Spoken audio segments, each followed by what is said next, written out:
এই নির্বাচন সরকার বদলের নির্বাচন না, এই নির্বাচন ঠিক করবে দেশের মালিককে।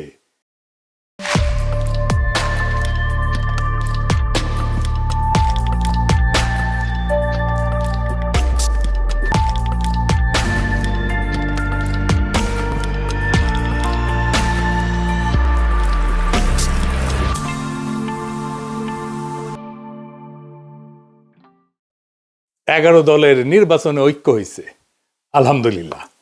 এইটা আরো ভালোভাবে হইতে পারতো, কিন্তু হয় নাই।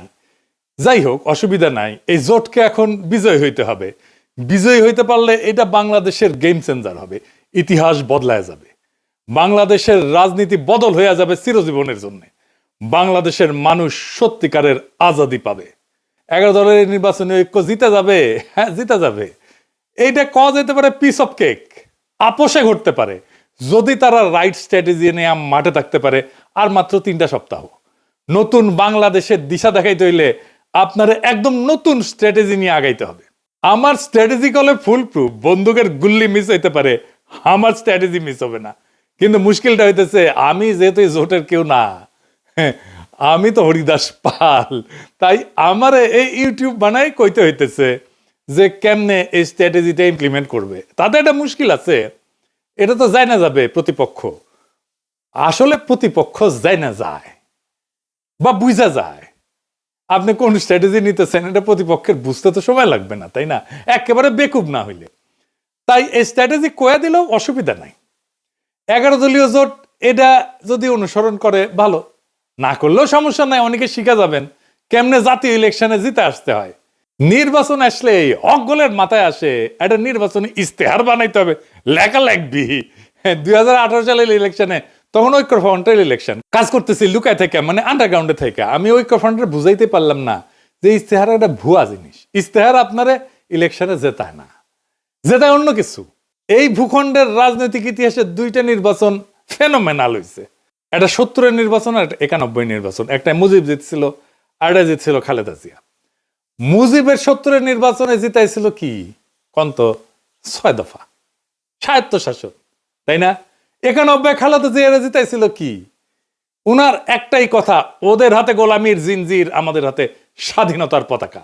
এই কথাটা, এই যে 6 দফা আর স্বাধীনতার পতাকা, এটা কি নির্বাচনী ইস্তেহারে লেখা ছিল? না, লেখা ছিল না। তাহলে এটা কি যা এত সিম্পল, এত ছোট, অথচ এত পাওয়ারফুল? কি এটা? এটা হইতেছে স্ট্র্যাটেজিক ডক্ট্রিন। নতুন কথা মনে হইতেছে, আগামী নির্বাচনে 11 দলের স্ট্র্যাটেজিক ডক্ট্রিন লাগবে একটা, যদি জিততে চায়। আজকাল আলাপ সেই স্ট্র্যাটেজিক ডক্ট্রিন নিয়ে আসেন। আগে বুঝে নি কেন স্ট্র্যাটেজিক ডক্ট্রিন ইস্তেহারের চাইতে অনেক বেশি গুরুত্বপূর্ণ, আর স্ট্র্যাটেজিক ডক্ট্রিন আসলে কি, এর হাতি না ঘোড়া? আসেন আল্লাহর নামে শুরু করি।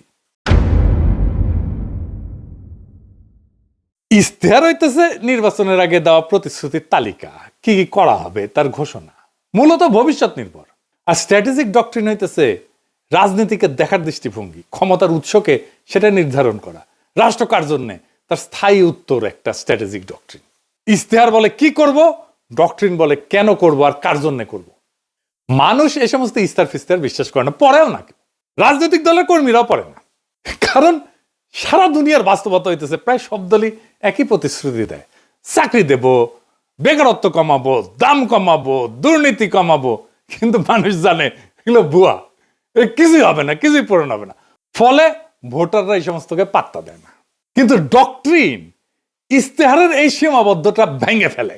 ইস্তেহার যাচাই হয় ক্ষমতায় গেলে, ক্ষমতায় যে সে করলো কিনা। আমি কিন্তু আওয়ামী লীগের ইস্তেহার নিয়ে বেশ কয়েকটা এপিসোড করছি যে ওরা কোনোটাই কিছু করে নাই, বাস্তবায়ন করে নাই। কিন্তু ডক্ট্রিন যাচাই হয় ভোট দেওয়ার আগেই। ডক্ট্রিন মানুষকে প্রশ্ন করায়, আমি কি এই ডক্ট্রিনের মধ্যে নিজেকে দেখতে পাই? এই দল আসলে আমাকে কি মনে করে? মানুষ ইস্তেহার বিশ্বাস না করলেও ডক্ট্রিনকে চিনতে পারে। ইস্তেহার হয় পরিস্থিতি নির্ভর, আর ডক্ট্রিন সময় স্বাধীন। জিনিসপত্রের দাম বাড়লে ইস্তেহার বদলাবে, যুদ্ধ হইলে ইস্তেহার বদলাবে, কিন্তু ডক্ট্রিন বলে যে পরিস্থিতি আসুক ক্ষমতার কেন্দ্রটা বদলাবে না, ভোটাররা তাতে নিরাপত্তা পায়। ইতিহাস বলে যে দল ডক্ট্রিনে যেতে সে নির্বাচনে যেতে। নির্বাচনের মাঠে ডক্ট্রিন কি করে? 1 নাম্বার, ভোটকে একটা ডিল থেকে ঘোষণা বানায় দেয়। ইস্তেহার, আমি ভোট দিচ্ছি কারণ তুমি দিবা আমারে, তাই তো? আর ডক্ট্রিন বলে আমি ভোট দিচ্ছি কারণ আমি জানি ও আমি কে তার কাছে। 2 নাম্বার, প্রতিপক্ষের কথা কেউ নিজের করে নেয়। তার প্রতিপক্ষ যত কথা বলবে আমাদের ফ্রেমে বলবে, এটাই ডক্ট্রিন ঠিক করে। এটা আমরা আগে পরে আরো বিস্তারিত বলবো। ডক্ট্রিন ঠিক হলে ইশতেহার তার বাইরে যেতে পারে না। ডক্ট্রিন ইশতেহারের সীমা টেনে দেয়। আর মানুষের মনস্তত্ত্ব, মানুষ কি বিশ্বাস করে? মানুষ বিশ্বাস করে যে তাকে সম্মান দেয়, যে তাকে ছোট করে না, যে তাকে মর্যাদা দেয়, যে তাকে রাষ্ট্রের মালিক বানায়, তাকে বিশ্বাস করে। আর ইশতেহার বলে আমি তোমার এটা দেব। ডক্ট্রিন বলে আরে তুমি কি দেবো, তুমি তো মালিক। ডক্ট্রিন এটা বুঝায় দেয়। ইশতেহার আপনাকে গ্রহীতা বা অনুগ্রহ প্রার্থী বানায়, ডক্ট্রিন আপনাকে মালিক বানায় দেয়। মালিক ভিক্ষার উপরে ভোট দেয় না। নির্বাচন তো প্রতিশ্রুতির প্রতিযোগিতা না, নির্বাচন দেশের মালিকানা নির্ধারণ করে। তাই ইশতেহারের চেয়ে গুরুত্বপূর্ণ আমরা রাষ্ট্রকে, রাজনীতিকে, মানুষকে, জনগণকে, রাষ্ট্রের সাথে জনগণের সম্পর্ককে কিভাবে দেখি। নির্বাচনে মানুষ প্রতিশ্রুতিতে ভোট দেয় না, এটা বুঝতে হবে বাংলাদেশের পলিটিশিয়ানদেরকে। নিজের অবস্থানকে যে বুঝাই দিতে পারে তারে ভোট দেয়।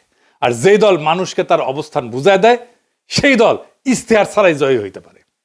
ইশতেহার ভুয়া জিনিস, ডক্ট্রিন আসল জিনিস। তাইলে 11 দলীয় জোটের বিজয়ের লক্ষ্যে স্ট্র্যাটেজিক ডক্ট্রিন কি হইতে পারে? আগে দেখে নেই বিএনপির স্ট্র্যাটেজিক ডক্ট্রিন কি এই নির্বাচনে, বলতে পারবেন?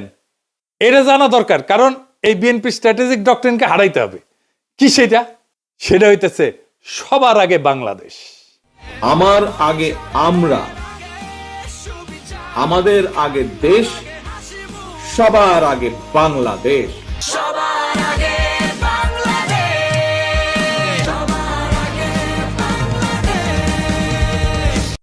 দেখেছেন উনারা সচেতন ভাবে করছেন কিনা এটা উনারাই বলতে পারবেন। তবে এইটা একটা plain and pure strategic doctrine বিএনপির। সবার আগে বাংলাদেশ এটা কেবল স্লোগান না, এটা একটা ডক্ট্রিনাল স্টেটমেন্ট।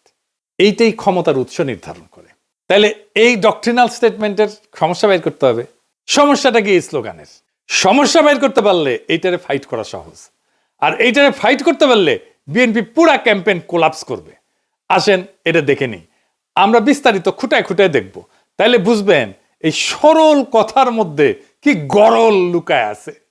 গরল মানে জানেন তো, বিষ বিষ বিষ। তো দানের শীষের এই ডক্ট্রিনে কি বিষ লুকে আছে সেটা আমরা খুঁজে দেখি। সবার আগে বাংলাদেশ মানে বাংলাদেশ নামে একটা বিমূর্ত সত্তা আছে। সেই সত্তার যে স্বার্থ সেটা জনগণের উপরেও প্রাধান্য পাইতে পারে। অর্থাৎ জনগণ আগে না, রাষ্ট্র আগে। এটা একটা স্পষ্ট স্টেট ফার্স্ট ডক্ট্রিন। এটা শাসনের বৈধতা তৈরি করে। এই স্লোগান দিয়ে বলা হয় দেশের স্বার্থে সব কাজ করা হবে, ফলে অধিকার সীমিত করা, মত প্রকাশ দমন করা, কঠোর সিদ্ধান্ত নেওয়া, দমন পীড়ন করা সবই নৈতিকভাবে বৈধ হয়ে যায়। হাসিনার মতো। হাসিনাও এই একই ধরনের ডক্ট্রিনে বিলিভ করত, বিশ্বাস করত। এটারে বলা হয় ইংরেজিতে ইনস্ট্রুমেন্টাল লেজিটিমেসি ডক্ট্রিন, মানে উদ্দেশ্যের নামে পদ্ধতির বৈধতা। মানে উদ্দেশ্য হইতেছে আগে রাষ্ট্র, সবার আগে বাংলাদেশ। সেই জন্যে ওই সবার আগে বাংলাদেশকে রাখার জন্য যা যা পদ্ধতি আমি অ্যাপ্লাই করব সব বৈধ, সব সহি। এইটা জনগণকে সাবজেক্ট না অবজেক্ট বানায়, মানে জনগণ আর মালিক থাকে না, শাসিত হওয়ার বস্তু বানায় ফেলে। এই ফ্রেমে দেশ উপরে, জনগণ নিচে। জনগণ দেশকে সেবা দিবে, সেবা। জনগণ এখানে রাষ্ট্রের মালিক না, রাষ্ট্রের উপকরণ। এইটাকে প্যাটার্নালিস্টিক ডক্ট্রিনও বলা যায়, মানে অভিভাবক সুলভ শাসন ডক্ট্রিন বা অভিভাবকত্ববাদী রাষ্ট্রনীতি। এটা মানে কি? রাষ্ট্র নিজেকে জনগণের অভিভাবক মনে করে, আর জনগণকে দেখে অপ্রাপ্ত বয়স্ক, বুঝে না, নতুন, অক্ষম হিসাবে। এই এই সোনামণি বসো, জান তুই টেকে হ্যাঁ নয় নতুন নতুন। যাদের হয়ে রাষ্ট্র ভালো বুঝে সিদ্ধান্ত নেয়। এই ডক্ট্রিনে জনগণ মালিক না, তত্ত্বাবধানে থাকা ব্যক্তি, যার সম্মতি প্রয়োজনীয় না, আনুগত্যই যথেষ্ট। প্রশ্ন করাকে দেখা হয় অকৃতজ্ঞতা হিসাবে। Paternalistic doctrine. বোঝা গেছে হাসিনা বলতো অকৃতজ্ঞ জাতি। এইখানে রাষ্ট্র বলে তোমার চেয়ে আমি বেশি বুঝি, আমি সবচেয়ে বেশি বুঝি। এই অভিভাবকত্ববাদী রাষ্ট্রনীতি এমন একটা শাসন দর্শন যেখানে জনগণ নাগরিকরা রাষ্ট্রের সন্তান। সন্তান বললে ভালো শোনায়, আসলে ওই অর্থে না আর কি, মানে অপ্রাপ্ত বয়স্ক জনগণ। দেখেন সবার আগে বাংলাদেশের ডক্টরিন কিন্তু পাল্টায় না কখনোই। মানে ধরেন যুদ্ধেও একই থাকে, সংকটেও একই থাকে, দমনেও একই থাকে। যুদ্ধও মানাবে, এটা সংকটও মানাবে, দমনেও মানাবে, কারণ দেশের জন্য সব যুক্তি খাটে। এটি ডক্টরিনের লক্ষণ। ডক্টরিন হয়ে উঠতে হইলে এরকম যে কোনো পরিস্থিতিতে এইটা কাজে লাগবে। এটা সীমা টানে না, ক্ষমতাকে অসীম কইরা দেয়। এই স্লোগানে কোথাও বলা নাই কি করা যাবে না, জনগণ কখন না বলবে, ক্ষমতার সীমা কোথায় বলা নাই। ক্ষমতা নিজেই তার সীমা ঠিক করে। এটা আনচেকড সোভার্নিটি ডক্ট্রিন, সীমাহীন সার্বভৌমত্বের ডক্ট্রিন। এইটা নিয়ন্ত্রণহীন সার্বভৌমত্ববাদী রাষ্ট্রনীতি। রাষ্ট্র নিজেই নিজেকে চূড়ান্ত ক্ষমতার উৎস মনে করে, যার উপরে জনগণের সম্মতি, জনগণের জবাবদিহিতা চাওয়ার অধিকার, এমনকি জনগণের এটা সীমা ঠিক করে দেওয়া, এটা কাজ করে না। এই ডক্ট্রিনে ক্ষমতার উপরে কোনো কার্যকর নিয়ন্ত্রণ থাকে না। রাষ্ট্রের স্বার্থ সব প্রশ্নের ঊর্ধ্বে। নাগরিক অধিকার এখানে শর্ত সাপেক্ষ হয়ে যায়। রাষ্ট্র বলে আমি সিদ্ধান্ত নেব, সীমা আমি ঠিক করব, তুমি কোন তেজপাতা, তুমি কোন। তার মানে সবার আগে বাংলাদেশ কোনো আবেগী স্লোগান না, এটা এমন একটা স্ট্র্যাটেজিক ডক্ট্রিন যা রাষ্ট্রকে জনগণের উপরে স্থাপন করে এবং ক্ষমতাকে সীমাহীন বৈধতা দেয়। তাইলে এই সবার আগে বাংলাদেশ এই স্লোগানের স্ট্র্যাটেজিক ডক্ট্রিনকে হারাইবেন কেমনে? এই প্রথম কৌশল হইতেছে এটাকে আক্রমণ করা যাবে না। আক্রমণ না করে হারানো যায়, খুব চমৎকার ভাবে হারানো যায়, অপরূপ ভাবে হারানো যায়, মোলায়েম ভাবে হারানো যায়। কারণ আপনি এটা ব্যাখ্যা করতে পারবেন না এখন কেন এটা খারাপ। আপনি জন ধরে বুঝাইতে পারবেন না, টাইম নাই, কইতে পারবেন না বুঝিস এই স্লোগান কিন্তু তোমার স্লোগান। তাই এইটার কৌশল অন্য। কি সেই কৌশল? এই স্লোগানকে গ্রহণ করতে হবে।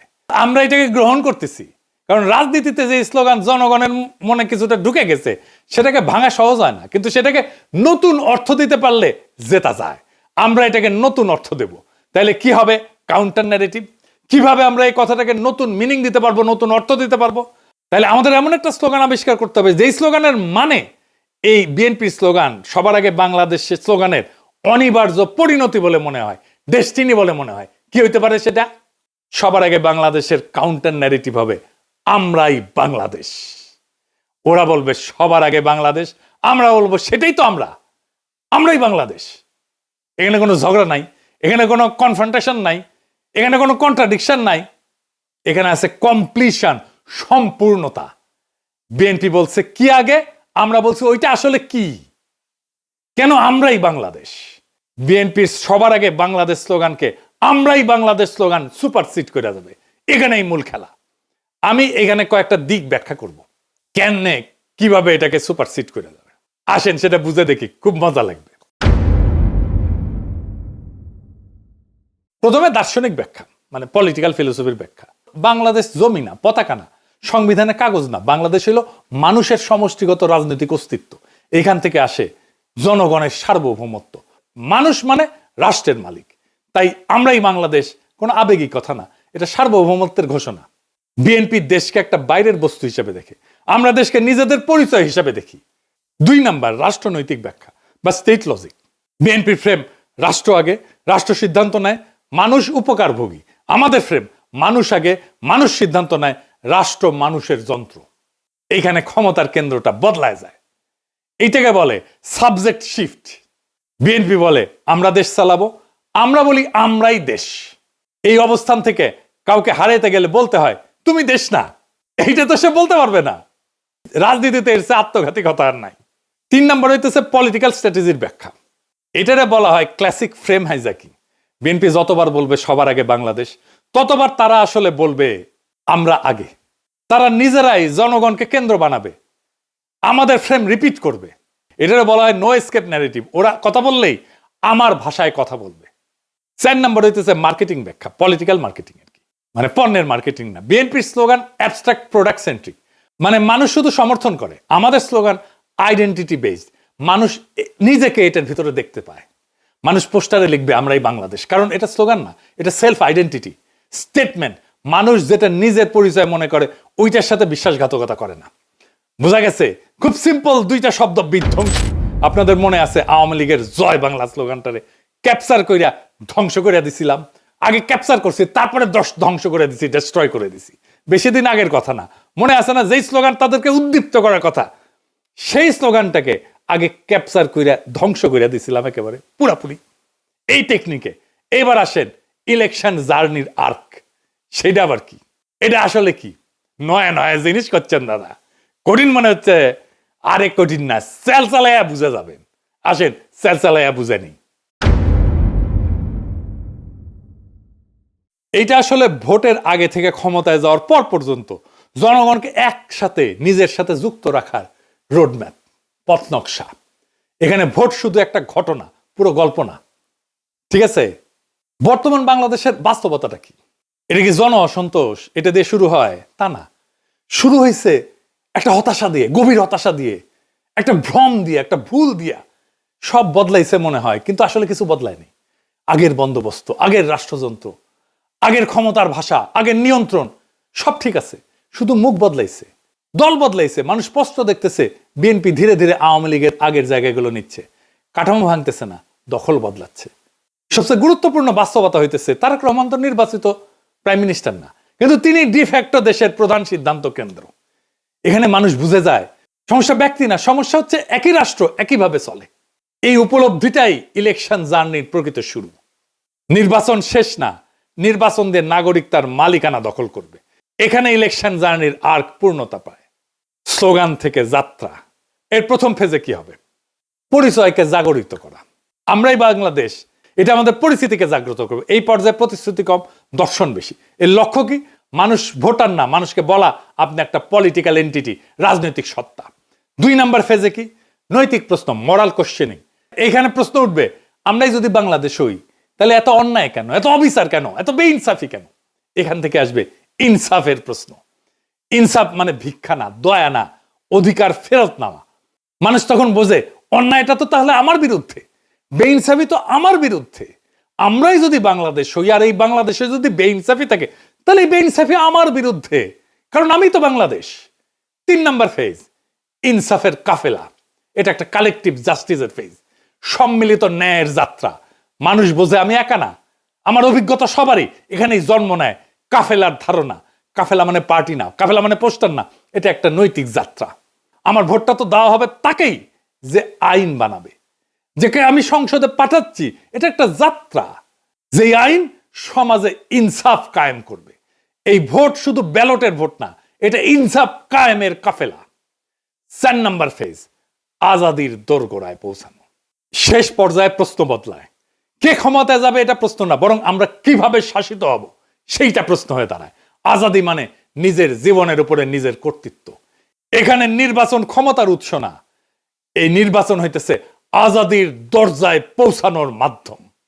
ইনসাফের কাফেলা দিয়ে আজাদির দরজায় পৌঁছানোর মাধ্যম হইতেছে নির্বাচন। তাইলে কেন এই যে সিম্পল মেসেজ আমরা এই বাংলাদেশ, এটা কেন আমাদের জিতায় দেবে? 5টা সিম্পল কারণে জিতায় দেবে। 1 নাম্বার, এটা ঝগড়ার রাজনীতি না। 2 নাম্বার, এটা পরিচয়ের রাজনীতি। 3 নাম্বার, এটা মানুষকে ছোট করে না। 4 নাম্বার, এটা মানুষকে রাষ্ট্র বানায়, মালিক বানায়। 5 নাম্বার, এটা প্রতিপক্ষের মুখে আমাদের ভাষা ঢুকায় দেয়। মানুষ যখন বলে আমরাই বাংলাদেশ, সে আর শুধু ভোটার থাকে না, সে হয়ে যায় মালিক। আর মালিক কখনো ভুল জায়গায় দাঁড়ায় না। এই নির্বাচন সরকার বদলেন না, এই নির্বাচন ঠিক করবে দেশের মালিককে। ওরা বলে সবার আগে বাংলাদেশ, আমরা বলি আমরাই বাংলাদেশ। যেদিন মানুষ এটা বুঝে যাবে সেদিন আর কাউকে জিততে হবে না। নির্বাচন নিজেই নিজের ফল ঘোষণা করবে।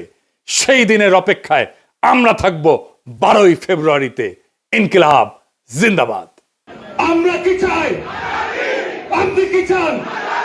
আমি কি চাই? বাংলা কি চায়? মাটির কি চায়? শহীদ কি চায়? আমরা কি চাই? বাংলা কি চায়? 24 কি চায়? জুলাই কি চায়? আমরা কি চাই? ইনকিলাব কি চায়? বিপ্লব কি চায়? জনতা কি চায়? মাটি কি চায়? বাংলা কি চায়?